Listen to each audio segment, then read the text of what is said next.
Welcome friends. आज हम TTA 134 का पार्ट 2 करेंगे। इसको दो हिस्से में करना पड़ा क्योंकि थोड़ा हमारा जो पूरा मैटर था लंबा हो रहा था, टाइम ज़्यादा लग रहा था, तो दो हिस्सों में हम किए। पहले हम आपको 134 दे चुके हैं। ये सब्जेक्ट है एथेनॉल के ऊपर ही, और उसका जो भी आजकल नई गाड़ियों में कस्टमर के साथ हो रहा है उसके ऊपर हम बात करेंगे, जो कस्टमर की फीलिंग है। तो कस्टमर बहुत हैप्पी था जब तक वो E20 नहीं आया। तो पहले आपने 10 E5 E10 वगैरह किया, मगर तब तक तो गाड़ियाँ झेलती रही उसको।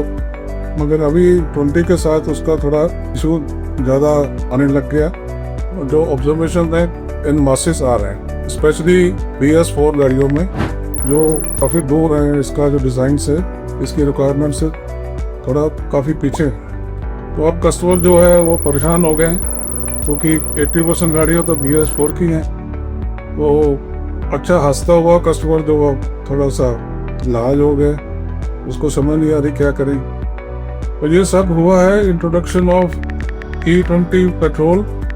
BS4 में भी आ रहा है, वो BS6 में भी वही मिल रहा है। E20 से कोई और E10 वगैरह नहीं मिल रहा है पेट्रोल पंप से। और साथ ही साथ जो BS6 की डीजल गाड़ी है उसको भी थोड़ा सा हम कवर करेंगे, उसमें क्या इशू आ रहा है।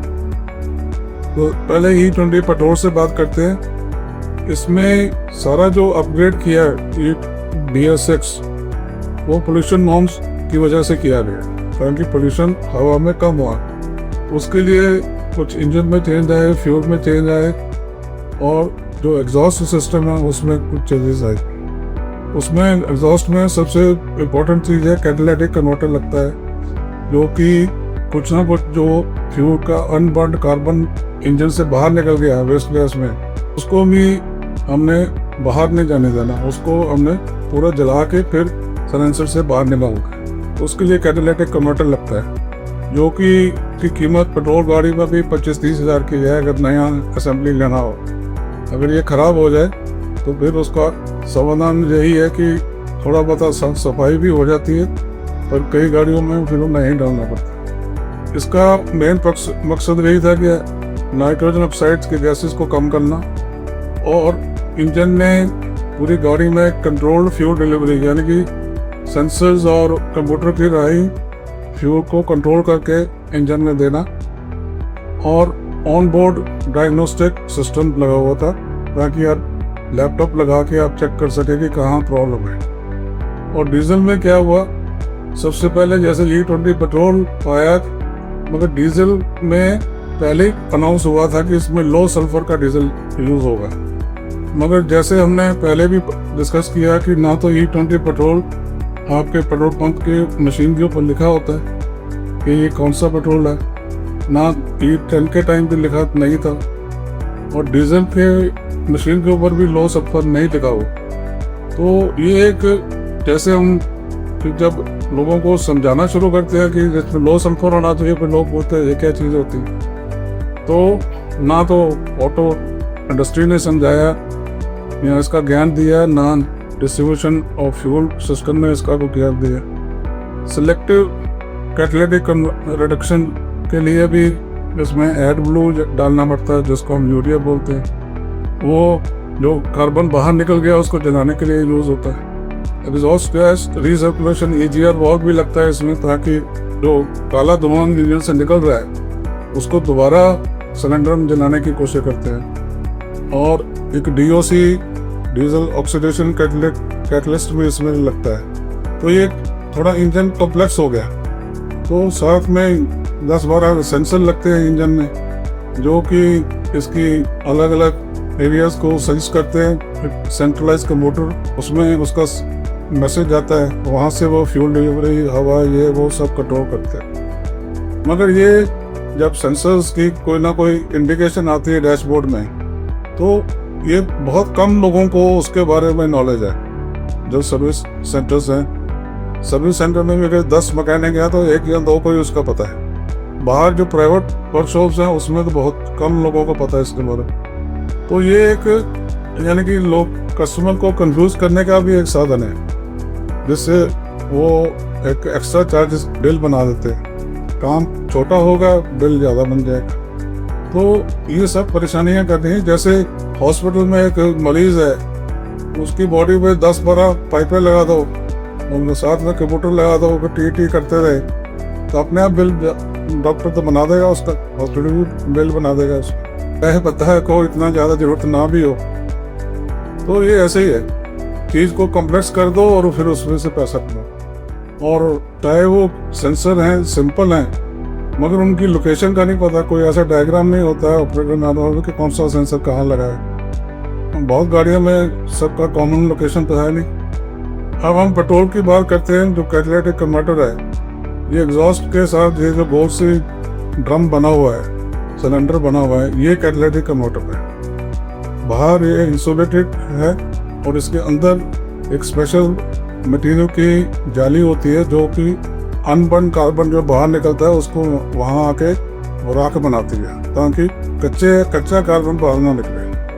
तो ये BS6 में ये कन्वर्टर और भी कॉम्प्लेक्स हो गया, थोड़ा बड़ा बनाना पड़ता है और कॉम्प्लेक्स है। और E20 के साथ क्या होता है कि अगर फ्यूल पूरा जला हुआ नहीं निकल रहा और कैटालिटिक कन्वर्टर भी उसको हैंडल नहीं कर पा रहा, तो ये उसमें क्लॉगिंग कर देगा, जमा हो जाएगा। और उससे इफेक्ट क्या होगा कि पावर में लॉस आएगा, इंजन धक्का मार के कभी कभी जब ज़्यादा क्लॉग हो जाए तो फुल के नहीं चलता और फ्यूल की एवरेज में गिरावट आती। तो ये सारा नेगेटिव इफेक्ट्स हैं जो कस्टमर फेस करेगा। और जो डीजल इंजन हैं उसमें DPF लगता है, जैसे वो कैटालिटिक कन्वर्टर है ऐसे उसको नाम DPF है और SCR। ये भी काम उसका वही है, जो कच्चा कार्बन निकला है उसको जला के फिर धुएं में छोड़ना है, हवा में छोड़ना है। मगर इसमें भी लो सल्फर डीजल चाहिए, जैसे मैंने पहले बताया। इसकी गलती क्या है कि वो लो सल्फर मिल रहा है आपको, क्योंकि ना तो वो डिस्प्ले करते, या तो यकीन दिलाए ना लिख के थे मशीन के ऊपर कि उसमें लो सल्फर डीजल है हमारे मशीन में। और जैसे मैंने पहले बताया कि डीजल में केरोसिन की मिक्सिंग का तो काफ़ी बड़ा एक रैकेट है। सब पंप पर नहीं होगा, जहाँ सेल थोड़ा स्लो होती है वहाँ ज़रूर होता है, क्योंकि उसको थोड़ा एक्स्ट्रा पैसा कमाना होता है। तो लो सल्फर डीजल का अवेलेबिलिटी भी इतनी गारंटी नहीं है। और स्पेशली ये जो जब डीजल गाड़ी ठंडी जगह के एरिया में जाती है, सब जीरो एरिया में, वहाँ पर ये जो DPF है इसकी खुद की जो अंदर हीट पैदा होती है वो कम होती है, फिर वो अंदर जो कार्बन जा रहा है उसको जला नहीं पाती, तो कार्बन फिर उसके अंदर डिपॉजिट होना शुरू हो जाता है। तो ये इश्यूज हैं कि ये क्लियरली बताया जाए कि ये गाड़ी सब जीरो में कैसे हैंडल करनी है, उसकी ऑपरेटिंग हैबिट्स क्या होनी चाहिए, या वहाँ जानी चाहिए कि नहीं जानी चाहिए, ऐसा कोई एजुकेशन नहीं है कस्टमर को। सेकंड, काफ़ी हम कस्टमर से या वर्कशॉपों से सुन रहे हैं कि थोड़ा पानी की मात्रा थोड़ा एथनॉल की वजह से ज़्यादा हो गई है फ्यूल में। तो इसका एक कारण हो सकता है कि अब जो फ्यूल टैंक है उसमें जो वेपर प्रेशर होता है अपना अंदर एक प्रेशर बन के बाहर की हवा को अंदर नहीं जाने देता अगर पेट्रोल हो। अब पेट्रोल तो पूरा है नहीं, तो वो जो वेपर प्रेशर था जो सेल्फ अपना डिफेंस करता था वो ख़त्म हो गया। जब रात को गाड़ी खड़ी होती है तो अंदर जो हवा बाहर से अंदर गई वो मॉइस्चर अपना छोड़ देती है और नीचे बैठ जाता है, क्योंकि मॉइस्चर जो पानी होता है वो हैवी है, पेट्रोल से एथनॉल से भी हैवी है, तो नीचे जाके बैठ जाएगा। ये समस्या डीजल गाड़ियों में भी आती है, स्पेशली ट्रैक्टर में देखें तो फ्यूल टैंक ऊपर होता है, तो अगर पानी उसमें बन गया है तो वो सबसे पहले इंजन में जाएगा, इंजन के सिस्टम में जाएगा, फ्यूल सिस्टम में। तो अब ट्रैक्टर इंडस्ट्री ने तो एक वाटर सेपरेटर एक डिवाइस है जो मैं दिखा रहा हूँ आपको, वो 100% ट्रैक्टर पे लग रही है। ये ट्रांसपेरेंट होती है, इसमें पानी नीचे बैठ जाता है और बाहर से नज़र आ जाता है, तो हफ्ते 10 दिन या 15 दिन में नीचे से उसका खोल खड़ा ढीला करो तो पानी ड्रेन आउट हो जाएगा। ना ज़्यादा कम्प्लेक्स नहीं है, कस्टमर खुद कर सकता है। और फ्यूल गाड़ियों में, कारों में क्योंकि फ्यूल टैंक की हाइट डाउन होती है, इंजन की हाइट ज़्यादा होती है, तो इसमें जो पानी बनेगा वो फ्यूल टैंक के नीचे बैठेगा। तो उसमें मैं रिकमेंड करूँगा कि एक सेगमेंट एंड वाटर ट्रैप एक डिज़ाइन क्रिएट किया जाए, जो कि ये जो पानी है या कोई कचरा है वो इस छोटी पॉकेट में आके नीचे बैठ जाएगा और उसके नीचे एक ड्रेन प्लग हो कि बिना टैंक को बाहर निकाले आप इसको खोलो और वो कचरे को नीचे आप कलेक्ट कर लो और पता भी चल जाएगा कितना कचरा निकला है। क्योंकि जैसे जैसे अगर हम उसको ड्रेन आउट नहीं करेंगे अंदर लेवल बढ़ता जाएगा, फिर वो फ्यूल पंप उसको पिक करके इंजन में भेज देगा, तो फिर वो सारे नुकसान उसके आगे होंगे। और ये प्रोविज़न पुरानी गाड़ियों में होती थी, बस आगे आगे गाड़ी वालों ने ये चीज़ डिस्कनेक्ट कर दी। अब ये सेगमेंट ट्रैप जो है वो आजकल नहीं होता, तो ये क्रिएट करना पड़ेगा, क्योंकि बार बार आप टैंक को तो बाहर निकाल के ड्रेन आउट नहीं कर सकते। बहुत बड़ी एक्सरसाइज है।